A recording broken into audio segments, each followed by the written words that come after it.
caracterizada a má-fé, por certo, que indenizações surgirão daí. E quais são as indenizações oriundas da litigância de má-fé, da briga judicial de má-fé? Ora, a litigância de má-fé, ela enseja, na forma do artigo 16 do Código de Processo Civil, uma indenização por perdas e danos. Além do artigo 16 do Código de Processo Civil, temos o artigo 18, onde o juiz deve imputar multa pelo descumprimento dos comandos processuais, pela prática da litigância de má-fé. E essa multa poderá ser liquidada, na forma do parágrafo 2º do artigo 18 do CPC, por arbitramento. Pois bem, estando diante da litigância de má-fé, são essas as repercussões experimentadas pelo litigante dentro do processo. E são repercussões processuais e patrimoniais.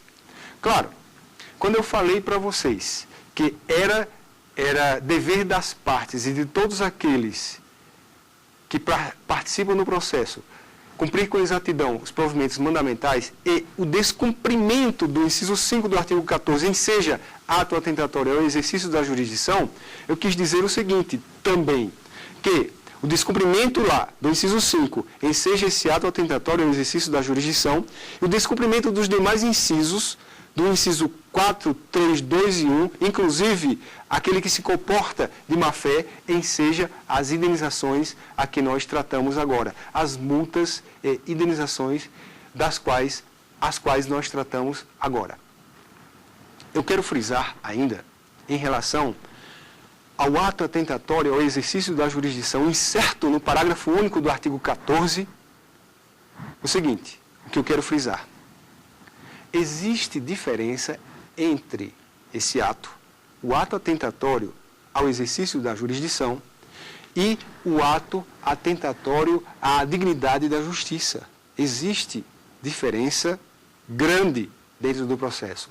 Ora, enquanto o ato atentatório ao exercício da jurisdição ocorre, se evidencia dentro do processo, pelo descumprimento do inciso 5 do artigo 14, ou seja, quando aquele a quem se dirige a sentença não a cumpre, quando aquele a quem se dirige a decisão interlocutória, reveladora de uma tutela antecipada, não a cumpre, tudo bem? Então, quando isso acontece, há o fenômeno jurídico, ou ocorre dentro do processo o fenômeno jurídico do ato atentatório ao exercício da jurisdição, com as repercussões patrimoniais ali previstas, inclusive com a inscrição da dívida, do valor da multa, na dívida ativa do Estado ou da União, a depender se o processo tramita nos TJs ou, no segundo caso, na Justiça Federal ou no Distrito Federal.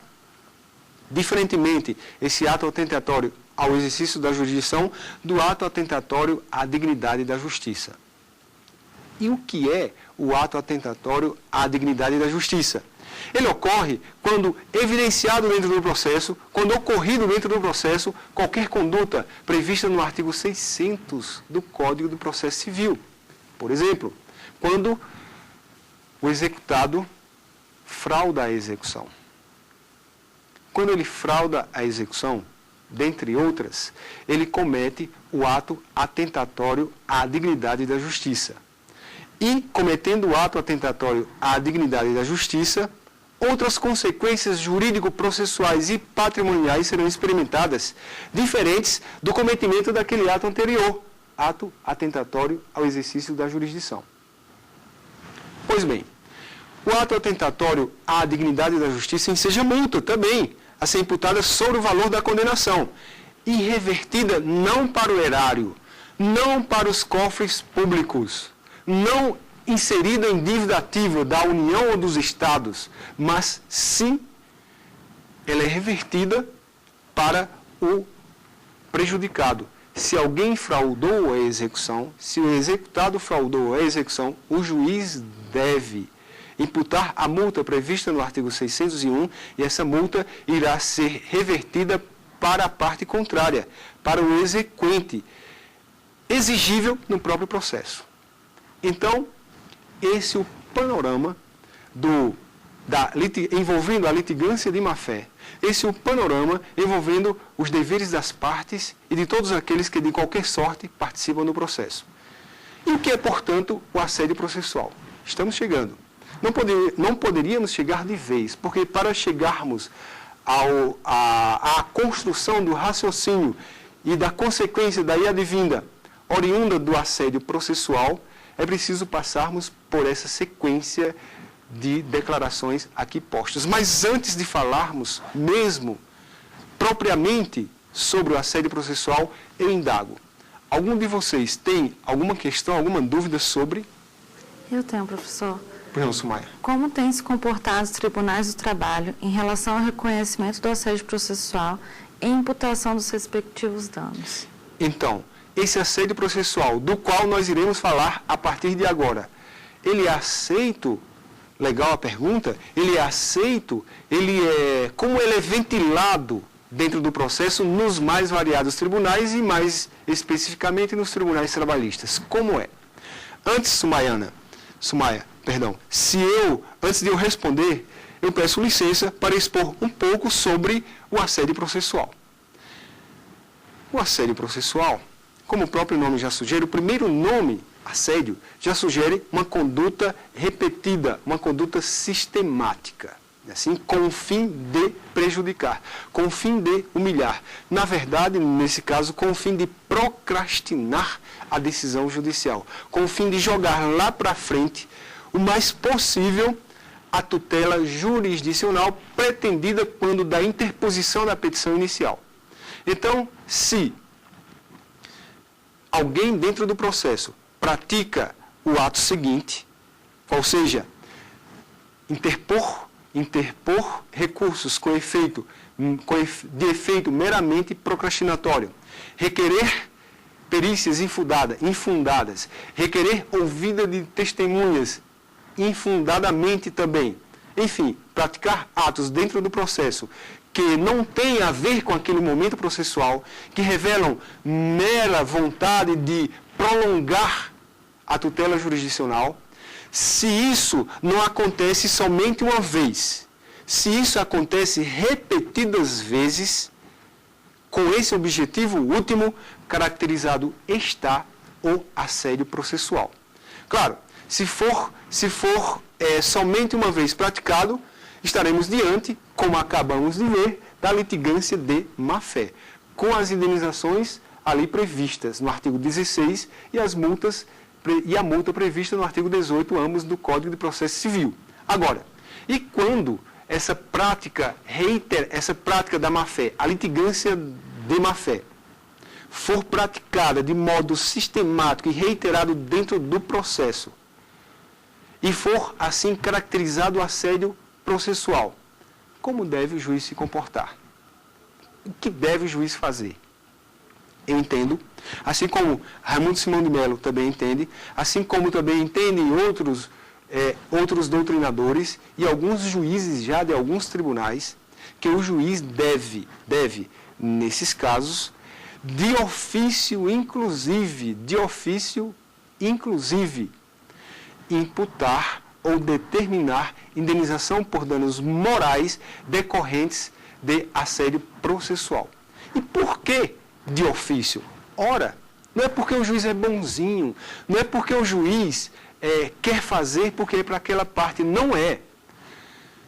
Na verdade, quando o juiz assim age de ofício, ele nada mais, nada menos está fazendo que não sinalizando afirmativamente aquela determinação do parágrafo 1º do artigo 5º constitucional. As normas definidoras de direitos e garantias fundamentais têm aplicação imediata. E uma das normas definidoras desses direitos e garantias fundamentais diz respeito, uma delas, exatamente ao princípio da celeridade processual. Ou seja, direito a uma resposta célere por parte do Poder Judiciário. E, se alguém se atrever, nesse meio tempo, nesse caminho, a obstar o acesso integral ao Poder Judiciário e, portanto, obstar o direito a uma tutela célere, por certo, que o juiz, na forma do inciso 78 do artigo 5º Constitucional, combinado com o parágrafo 1º desse mesmo artigo 5º Constitucional, e ainda, com base em todos aqueles princípios constitucionais já estudados, como, por exemplo, o princípio da dignidade da pessoa humana, como, por exemplo, o princípio do devido processo legal, como, por exemplo, o princípio do acesso à justiça, deve ele, juiz de ofício, imputar a indenização por danos morais decorrentes de assédio processual, tendo em vista aqueles parâmetros adaptáveis a essa situação, os parâmetros estudados. Quando estudamos os parâmetros para definição da indenização por assédio moral e por assédio sexual, então, verificadas a adaptação, as adaptações necessárias desses parâmetros, ainda o juiz atento ao comando do inciso 5 do artigo 5º Constitucional, ou seja, o direito de agravo, o direito de resposta, proporcional ao de agravo. Então, quando o juiz determina de ofício a indenização por danos morais decorrente de assédio processual nos moldes aqui estudados, ele está simplesmente concretizando a garantia fundamental incerta no inciso 54, devido processo legal, no inciso 78, celeridade processual, e no inciso 35, acesso à justiça. Com isso, encerramos a aula de hoje, assédio sexual e assédio processual nas relações de emprego, e respondendo objetivamente para finalizar de uma vez por todas, lamentavelmente, a pergunta de Hudson, os tribunais têm se comportado da seguinte forma, os tribunais trabalhistas, têm sim um ou outro condenado em indenização por danos morais decorrente de assédio processual, como, por exemplo, o TRT-2, o TRT da 2ª Região de São Paulo. Só que, ultimamente, ainda há pouco, ele resolveu entender, o Tribunal Regional do Trabalho da 2ª Região, resolveu entender, lastimosamente, que falta base legal para a imputação de danos morais decorrente de assédio processual. Eu entendo que toda a base já está posta no texto constitucional. Está posta quando o juiz deve garantir os direitos e garantias fundamentais. Deve, na forma do parágrafo 1º do artigo 5º Constitucional, portanto, garantir a celeridade, garantir o devido processo legal, garantir o acesso à justiça e ainda, na forma do artigo 125 do Código de Processo Civil, garantir uma tutela célere. Com isso, nós encerramos o nosso 5º encontro e agradeço a todos vocês pela audiência, pela paciência e também à TV Justiça pelo convite e espero, numa outra oportunidade, me fazer presente para continuarmos a discutir sobre a matéria trabalhista e sobre a matéria processual trabalhista.